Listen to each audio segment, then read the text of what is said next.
Universitas Mataram adalah perguruan tinggi negeri yang terletak di pusat kota Mataram, Provinsi Nusa Tenggara. Assalamualaikum warahmatullahi wabarakatuh. Perkenalkan, nama saya Fanamatul Haliana dengan nomor NIM D1A019187. Saya dari Fakultas Hukum Universitas Mataram, mata kuliah Hukum Pemerintahan Desa dan Kelurahan. Saya dari kelas C1 dengan dosen pengampu Bapak Johanis Joni Konja.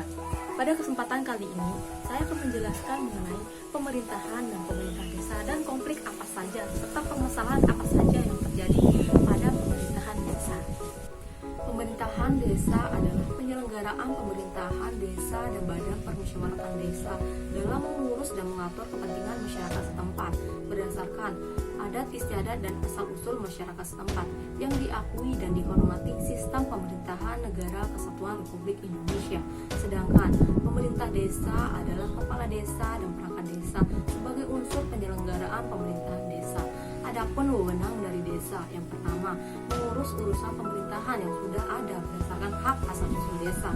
Yang kedua, mengurus pemerintahan yang menjadi kewenangan kabupaten yang diserahkan pengaturannya kepada desa.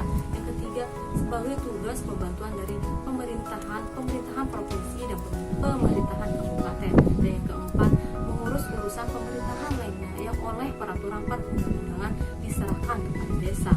Adapun wewenang kepala desa, yang pertama, memimpin penyelenggaraan pemerintahan desa berdasarkan kebijakan yang ditetapkan bersama Badan Permusyawaratan Desa.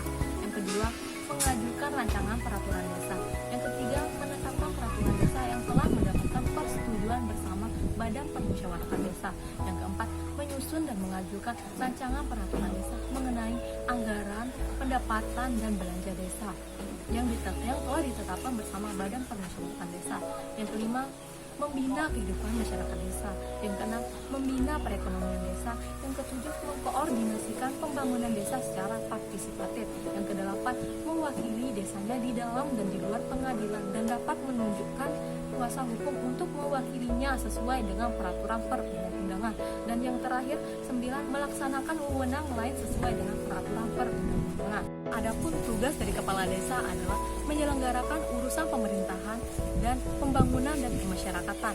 Namun, dalam beberapa pemberitahuan banyak terdengar kabar bahwa anggaran desa banyak dikorupsi baik oleh pemerintah desa maupun pihak-pihak tertentu.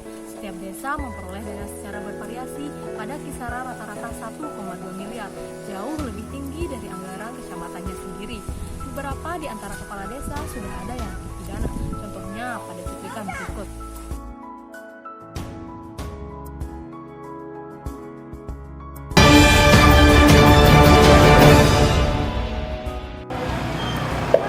Warga desa Presa, Kecamatan Batu Kliang, Lombok Tengah kembali mendatangi kantor desa setempat pada Kamis pagi tadi.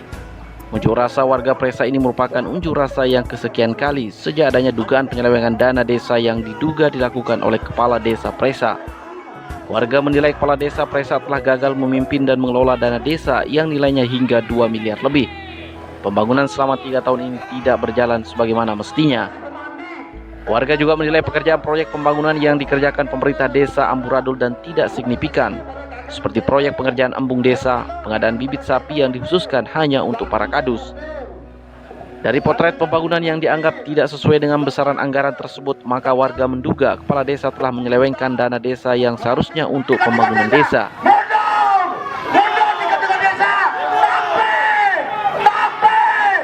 Warga pun mendesak kepala desa segera mundur dari jabatan dan mempertanggungjawabkan keuangan desa yang saat ini tengah diaudit oleh inspektorat.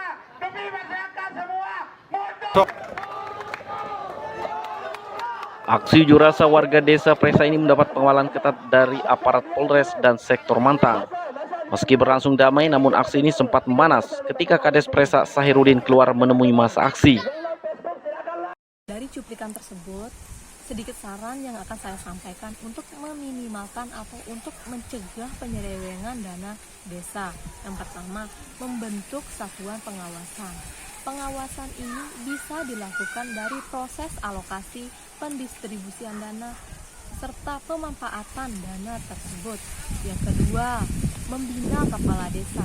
Perlu ketegasan dari pemerintah untuk memberikan arahan kepada kepala desa dan perangkatnya.